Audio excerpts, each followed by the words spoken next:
What's up, Guardians? Profane here. Thanks for checking out the video. With Season 23's new artifact featuring several rocket launcher themed mods, it's quite possible that we'll see rocket launchers rise to the top of the DPS leaderboards once again. This season, there are 3 mods specifically focusing around rocket launchers, and several others that will help solar, strand, and stasis rocket launchers. We have the Overload rocket launcher mod, which grants disruption rounds to rockets, allowing them to stun overload champions and reduce combatants' damage output. Kindling trigger will cause solar weapons to apply Scorch to enemies while radiant, which will be great with the use of any solar rocket launchers. Solo Operative will give you a 15% increase to the damage of any weapon when you are participating in any activity solo. There's also Blast Radius, which grants a single armor charge when getting multi-kills with any rocket launcher. And the big one is Argent Ordnance. When you have at least one armor charge available, you'll receive increased damage when firing any rocket launcher, consuming that armor charge in the process. We don't know yet what the exact numbers are going to be on how much of an increase this is, but it's most likely going to be between 10 and 15%, just based on what it's been in the past. Since this will stack on top of Well of Radiance, weapon surges, and other universal buffs, rocket launchers are about to be an extremely powerful option in raids, dungeons, nightfalls, and anything else. So to be prepared and have the best rocket launchers available, we went ahead and put together a little DPS test against our dear old friend Farazia to determine which rocket launchers you should be using to maximize your damage efficiency in Season 23. So without further ado, let's take a look at the best current rocket launchers in Destiny 2. Starting off with the Eyes of Tomorrow. Now, this exotic is not on this list because it tops the charts in DPS. This is a rocket launcher that's much more focused towards ad clear, because when fired, a volley of 6 rockets marks enemies and tracks them down. Defeating at least 4 enemies with one of these volleys will automatically refund 1 round and give you a 50% increase in damage on the next volley. With the addition of Argent Ordnance, Blast Radius, Kindling Trigger, and Overload rounds, the Eyes of Tomorrow has all the makings of becoming a top-tier rocket launcher this season. And now let's take a look at the Braytech Osprey. This rocket launcher's biggest drawback is that it has a high impact frame, and historically, those rocket launchers don't perform as well. In fact, adaptive and aggressive framed rocket launchers put out around 10% more damage than high impact frames. But even with an inferior frame, the Osprey has a slew of great perks that more than make up for it. The standout combination of these perks is Bipod and Envious Assassin, giving you up to 14 total rockets, with up to 7 in the chamber. With this combination, the Osprey puts out some pretty good DPS, just not as much as the other weapons on this list.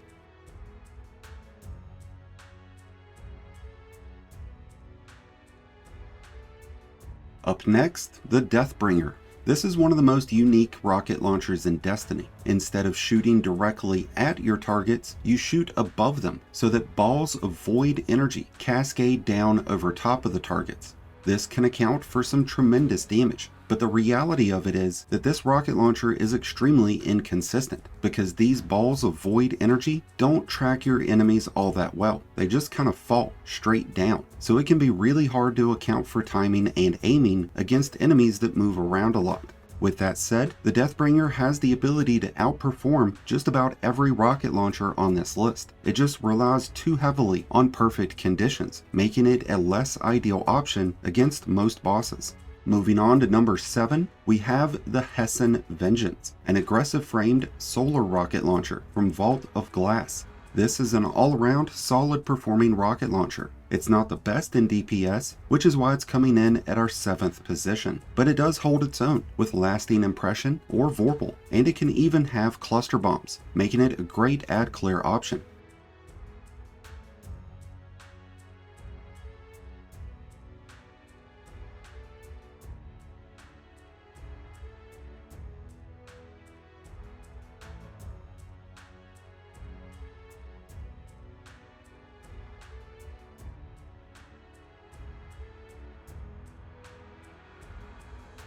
Up next at number 6, the Blowout. This Crucible rocket launcher is probably one of the more versatile weapons on this list, offering 12 different weapon perks in each of its 2 main columns. The crowning jewel, of course, being Explosive Light, which attributes to a lot of damage. But with minimal options of expanding its magazine, the Blowout falls short in comparison, at least to the next rocket launcher on our list, the Hothead.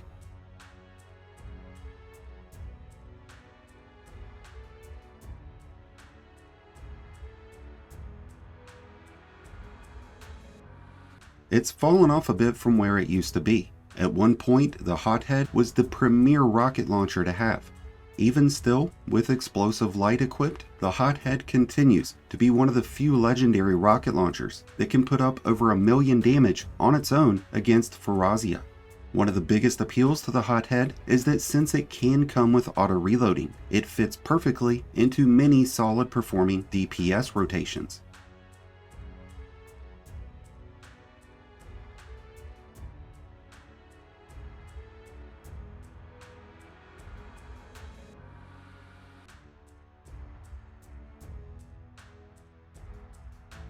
Up next, the Two-Tailed Fox. When its catalyst is unlocked, this rocket launcher shoots out 3 rockets, a solar one that ignites, an arc one that jolts, and a void one that suppresses. A unique and very lethal combination. Two-Tailed Fox is easy to use, it dishes out more damage than most any other rocket launcher in Destiny. It just has really slow reloading and firing time, which is why it continues to trail behind the Gjallarhorn.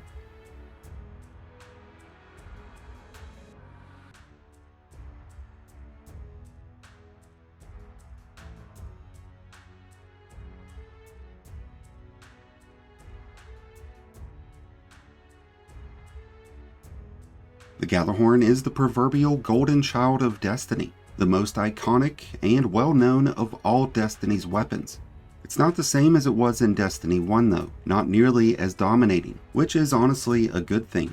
While it's still just as fun and easy to use, it doesn't deal out quite the amount of damage as it once did, but instead it provides support to other teammates who are running legendary rockets, providing them with increased handling, increased reload speed, and granting those weapons Wolfpack rounds, increasing the amount of damage that everyone can deal.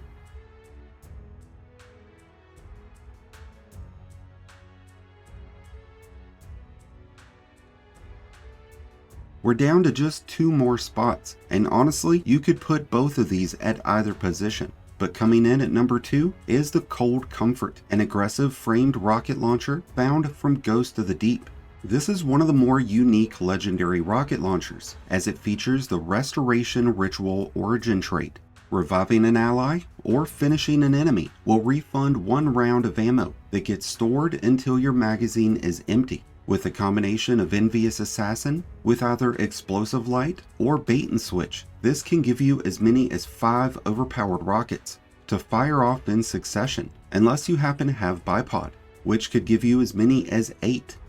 The biggest thing keeping Cold Comfort back from the number 1 spot is that after those initial rockets have been fired, the Cold Comfort becomes a subpar rocket launcher, at least for the rest of your damage phase. Unless that is, of course, you're able to re-trigger Envious Assassin and Restoration Ritual. Which is why, because of its ease of use, the Apex Predator takes the crown and number 1 spot. Ultimately, these 2 rocket launchers put out right around the same amount of damage. They even have most of the same weapon perks available, but the one perk that Apex Predator has that Cold Comfort doesn't is Reconstruction, and that's the big difference maker here. The Apex Predator is much easier to use, and combines with DPS rotations much more easily, all because of Reconstruction.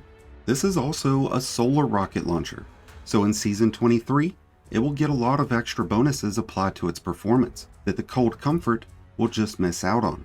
Not to say that the Cold Comfort won't be benefiting from artifact mods, because there are a few stasis ones, but there's far more solar ones, giving the Apex Predator and other solar rocket launchers a clear advantage. And with that, we have covered the top 10 best rocket launchers to use in Season of the Wish. There's a lot of rocket launchers in Destiny, and more continue to come out each season. But as you've seen, not all rocket launchers are made equally. So if you're wanting to pursue higher end content and dish out the most damage of anyone on your team, then you'll want to consider using the rocket launchers included in today's list. With that being said, I wish you all the best of luck throughout Season of the Wish. Let me know what you're looking forward to most of all down in the comments below. And let me know your thoughts of today's list on best rocket launchers. Was your favorite included or was it not? Let us know down below. Thank you as always for checking out the video. If you enjoyed and found it helpful, then be sure to hit that like button below, along with the subscribe button if you're new. Both are greatly appreciated, and both really do help support the channel. And until next time, Guardians, this has been Profane, wishing you all some happy hunting.